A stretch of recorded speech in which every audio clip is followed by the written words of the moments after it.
Hello friends, இன்றைக்கி நம்ம பார்க்க போகிறது ஜாப்பனீஸ் அனிமி சீரிஸ்னா ரீ0 starting life in another world season 2 episode 14 தான் இன்றைக்குள்ள வீடியோவில் பார்க்க போகிறோம்.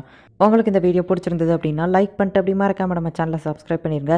இவ்வளோ நாள் உங்களுக்கு குழப்பமாக இருக்கிற விஷயங்களை ஃபுல்லாக இதுக்கப்புறம் வரப்போகிற எபிசோட்ஸில் கிளியராக எக்ஸ்பிளைன் பண்ணியிருப்பாங்க. ஸோ கேர்ஃபுல்லாக வாட்ச் பண்ணுங்கள். சரி வாங்க இன்றைக்குள்ள கதைக்குள்ளே போக ஆரம்பிக்கலாம். இன்றைக்கி நம்ம பார்க்க போகிறது ரீ0 starting life in another world season 2 episode 14.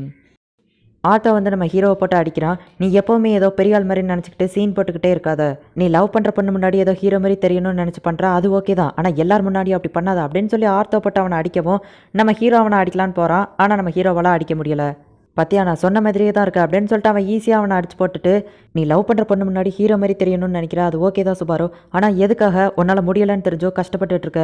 உன்னால் முடியலைன்னா உன்னால் முடிஞ்ச உன் ஃப்ரெண்ட்ஸ் கிட்ட ஹெல்ப் கேட்க வேண்டியதானே அப்படின்னு அவன் சொல்லவும், நான் கேட்டு பார்த்துட்டேன் ஆனால் அது எதுவும் வேலைக்கு ஆகலன்னு சொல்லவும், என்கிட்ட நீ கேட்கலையே சுபாரு, நானும் உன்னோட ஃப்ரெண்டு தானே, என்கிட்ட நீ ஹெல்ப் கேட்டதா எனக்கு ஞாபகம் இல்லையே அப்படின்னு சொல்லி அவன் சொல்கிறான். இங்கே பாரு, நான் இதை சொன்னால் நீ நம்ப மாட்டேன், உனக்கு புரியாதுன்னு சொல்லவும், நீ சொல்லு நான் நம்புறேன், உனக்கு என்ன ஹெல்ப் பண்ணுமோ என்கிட்ட கேளு நான் பண்ணுறேன் அப்படின்னு சொல்லிட்டு அவன் சொல்கிறான்.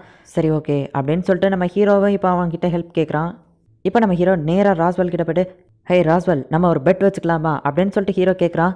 நீ நெக்ஸ்ட் லூப்பில் தான் என்னை மீட் பண்ண வருவேன்னு நினச்சேன், இந்த தடவையே வருவேன்னு எதிர்பார்க்கல அப்படின்னு நம்ம சொல்லவும், உன்னோட பிளான் எல்லாத்தையும் முறியடிச்சு நான் இந்த தடவை 2 இடத்துலையுமே போயிட்டு காப்பாற்றுறேன் அப்படின்னு சொல்லி நம்ம ஹீரோ சொல்கிறான். சரி நான் ஒத்துக்கிடணும்னா உன்னோட பவர் அப்படின்னு சொல்லவும், என்னோட பவர் தான் எனக்கு ரொம்பவே யூஸ்ஃபுல்லாக இருந்துச்சு, ஆனால் அதையே நான் நம்பி இனிமேல் இருக்க போகிறதில்ல. ஒருவேளை நான் இந்த பெட்டில் ஜெயிச்சிட்டேன் அப்படின்னா அந்த காஸ்பல் சொல்கிறத இனிமேல் நீ கேட்கக்கூடாது, அந்த புக்கை தூக்கி நீ தூரப்பட்டு எமிலியாவுக்கு ராயல் செலெக்ஷனுக்கு என் கூட சேர்ந்து ஹெல்ப் பண்ணணும் அப்படின்னு சொல்லவும், நீ என் கூட ஃப்ரெண்ட் ஆகணும்னு நினைக்கிறியா அப்படின்னு ராஸ்வெல் கேட்குறான்.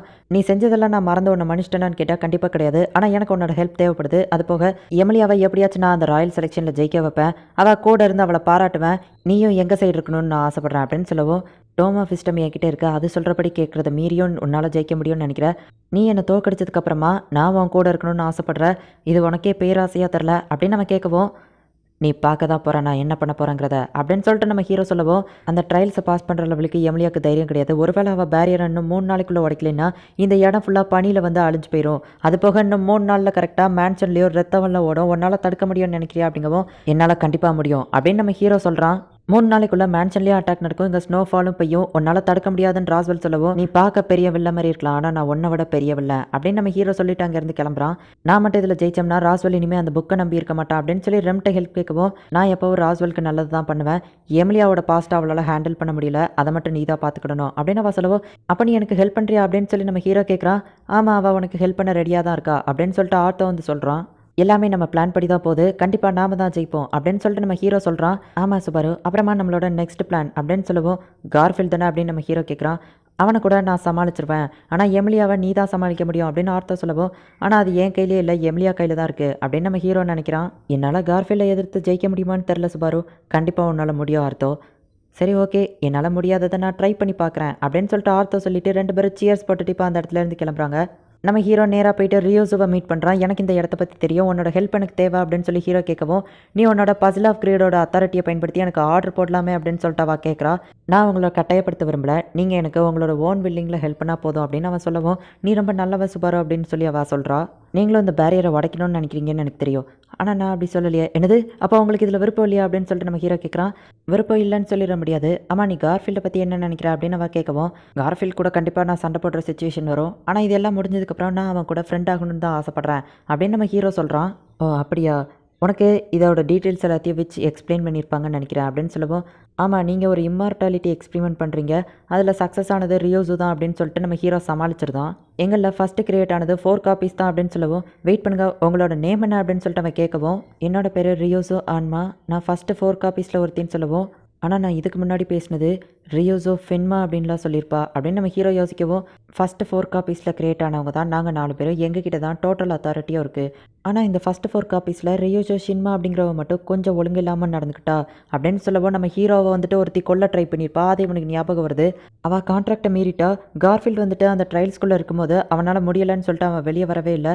அப்போ இவள் கான்ட்ராக்டை மீறி அந்த இடத்துக்குள்ளே போகக்கூடாதான் நான் போயிட்டா. ஸோ அதனால் அவளை இந்த அத்தாரிட்டியிலேருந்து தூக்கிட்டோம். இப்போ நாங்கள் 3 பேர் மட்டும்தான் இந்த இடத்த மேனேஜ் பண்ணிகிட்ருக்கோம்.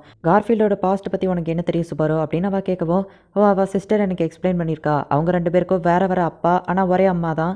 ஃபெட்ரிகா அந்த சாங்சுரியிலேருந்து வெளியே போனதுக்கு காரணமே மக்கள் எல்லோரும் கண்டிப்பாக ஒரு நாள் பேரியரை உடச்சிட்டு வெளியே வந்துடுவாங்க, அவங்க வாழறதுக்கு சூப்பரான ஒரு பிளேஸை தேடி வைக்கிறதுக்காக தான் அப்படின்னு அவள் சொன்னா அப்படின்னு நம்ம ஹீரோ சொல்கிறான். கார்ஃபீல்டோட அம்மா தான் அவங்க 2 பேரையும் இந்த இடத்துல விட்டுட்டு போயிட்டாங்க அப்படின்னு சொல்லவோ, அப்போ அவங்க அம்மா மேலே அவனுக்கு கோவமா, அதனால தான் வெளியே போகக்கூடாதுன்னு நினைக்கிறானா அப்படின்னு கேட்கவோ, இல்லை அவங்க அம்மா மேலே அவன் ரொம்பவும் பாசமாக தான் இருக்கான். ஆனால் அவன் பாஸ்ட் லைஃப்பில் என்ன நடந்துச்சு அப்படிங்கிறது ரியோஜோ ஷின்மாக்கு தான் தெரியும் அப்படின்னு அவள் சொல்கிறா. இப்போ நம்ம ஹீரோ நேராக எமிலியாவை போயிட்டு மீட் பண்ணுறான். எமிலியா என்னாச்சு, ஏன் கட்டிலுக்கு அந்த சைடு உட்காந்துருக்க அப்படின்னு கேட்கவும், எனக்கு தூக்கமாக வருது சுபாரு அப்படிங்கவும், நீ பார்க்குறதுக்கு சோம்பேறி மாரி தெரியுத அப்படின்னு நம்ம ஹீரோ சொல்லவோ, என்ன சுபாரு நீயே என்னை பார்த்து இப்படி சொல்கிற அப்படின்னு அவள் கேட்குறா. இப்போ நம்ம ஹீரோ அவகிட்ட, நீ உன்னோட பாஸ்ட் லைஃப்பில் என்ன பார்க்குறேன்னு சொல்லு, எனக்கு உன் மேலே நம்பிக்கை இருக்குது, கண்டிப்பாக நான் உனக்கு முடிஞ்ச ஹெல்ப்பை பண்ணுறேன் அப்படின்னு நம்ம ஹீரோ சொல்லவோ, என்னோட கனவுல வர்ற மாதிரியே நான் எப்போவும் ஸ்னோக்குள்ளேருந்து வெளியே வரேன் அப்படின்னு அவள் சொல்லவோ, என்ன சொல்கிற அப்படின்னு நம்ம ஹீரோ கேட்குறான். ஓ, நான் உன்கிட்ட சொன்னதில்ல, நான் ஃபாரஸ்ட்குள்ளே இருக்கிற ஏரியாவில் ஃப்ரோஸ் ஆகி பல வருஷமாக பனிக்குள்ளேயே தூங்கிட்டு தான் இருந்தேன். அதுக்கப்புறமா தான் நான் பங்கை மீட் பண்ணேன். அவன் தான் என்ன அந்த இடத்துல இருந்து காப்பாற்றினான். நான் அந்த ஐஸ்குள்ளே ஃப்ரீஸ் ஆகிறதுக்கு முன்னாடி இருந்த என்னோட மெமரிஸ் எதுவுமே எனக்கு ஞாபகம் இல்லை அப்படின்னு சொல்லிட்டு எமிலியா சொல்லவும், அப்போ உன்னோட பேரண்ட்ஸ் கூட தான் அங்கே வாழ்ந்தியான்னு கேட்கவும், என் பேரண்ட்ஸ் கூட வாழலை, ஆனால் அங்கே அம்மா மாதிரி ஒருத்தவங்க இருந்தாங்க. அம்மா மாதிரியா, யார் அது அப்படின்னு சொல்லிட்டு அவளே யோசிக்க ஆரம்பிக்கிறா. சரி எமிலியா கவலைப்படாத, அதுக்கப்புறம் என்னாச்சு அப்படின்னு கேட்கவும், பங்கும் நானும் அந்த மனுஷங்க எல்லாரும் வெளியே விடுவாங்கன்னு பார்த்தோம், ஆனால் அந்த ஐஸை விட்டு வெளியே வரவே இல்லை. அதுக்கப்புறமா நான் அந்த ராயல் செலெக்ஷனில் கலந்துக்கிட்டேன் அப்படின்னு சொல்லவோ, ராயல் செலெக்ஷனுக்கும் ஃபாரஸ்ட்க்கும் என்ன சம்மந்தம் அப்படின்னு நம்ம ஹீரோ கேட்குறான். ஒரு நாள் ராஸ்வெல் என்னை மீட் பண்ணி, நான் அந்த ராயல் செலெக்ஷனில் ஜெயிச்சா இங்கே இருக்கிற மக்கள் எல்லாத்தையும் ஐஸ்குள்ளேருந்து வெளியே கொண்டு வரேன்னு சொன்னார், அதனால தான் அப்படின்னு சொல்லிட்டு அவள் சொல்கிறா.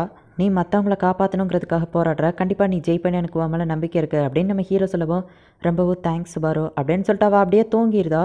எமிலியாவோட பாஸ்ட்டை பற்றி கண்டிப்பாக பங்குக்கு தெரிஞ்சிருக்கும், ஆனால் பங்க் ரொம்ப நாளாக வெளியே வரவே இல்லை அப்படின்னு சொல்லிட்டு, ஹீரோயினுக்கு ஏதாச்சும் ஆபத்துனா பங்க் கண்டிப்பாக வெளியே வருவான் அப்படின்னு சொல்லிட்டு நம்ம ஹீரோவும் அவளை கொல்ற மாதிரி போகிறான். உடனே அந்த அன்றைக்கி பங்கோ டக்குன்னு வெளியே வந்துடுது.